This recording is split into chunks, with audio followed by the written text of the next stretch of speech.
World Mosquito Program today has protected 16 million people from mosquito-borne diseases like dengue and chikungunya. And I really wanted to unpack, what it took to go from an idea in a lab all the way to the scale you are now at. Firstly, it was about showing in the laboratory that something could work. And the second phase was to show that we could actually put something out into the field. The next phase was to measure efficacy, show if it worked. We did a bunch of work in Yogyakarta for that. 70% reduction in virologically confirmed dengue cases and 86% reduction in hospitalisations.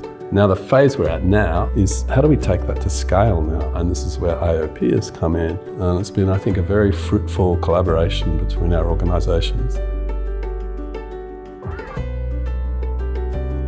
So we were trying to actually shorten the lifespan of mosquitoes with Wolbachia when we started this work, and we found out that Wolbachia in the mosquito would block the replication of the virus.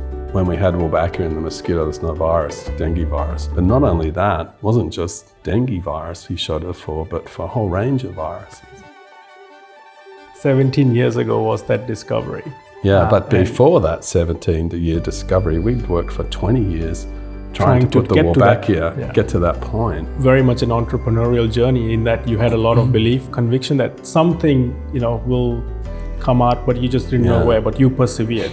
You said, Action on Poverty helped bring the World Mosquito Program intervention into the field in a serious way, 5 years sooner than it would have otherwise happened. Yeah. We wanted to get into Vietnam. We've been working with Vietnam. It's a challenging administrative process. And so AOP had a registered office that we could partner with. And so you greatly accelerated us both into Vietnam, but more broadly to learn about all of that and to understand that more fully. I see it as a very critical part of the puzzle. Yeah. It's just not going to happen by itself with government saying we'll do it. That's what I see talking to any philanthropist that I've spoken to, is that philanthropy needs to be catalytic. The beauty of the World Mosquito Program intervention is that it's one and done as well.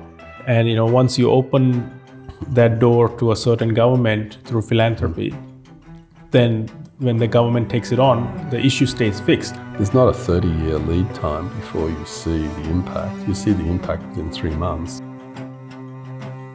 I remember being in Vietnam and being visited by a woman. Her 20-year-old son contracted dengue and died, and it just ripped her apart. Then when you see a big dengue outbreak running and hospitals just clog, there's so many patients needing assistance. And so this just this feeling of helplessness, not being able to, control whether you're going to be sick or whether you might lose a child or a loved one. AOP and WMP, we're announcing a strategic partnership to really, make that a reality, to go from 16 million to 500 million people protected. And I think this partnership will just grow, and that's going to be the pathway to 500 million in 500 years to grow.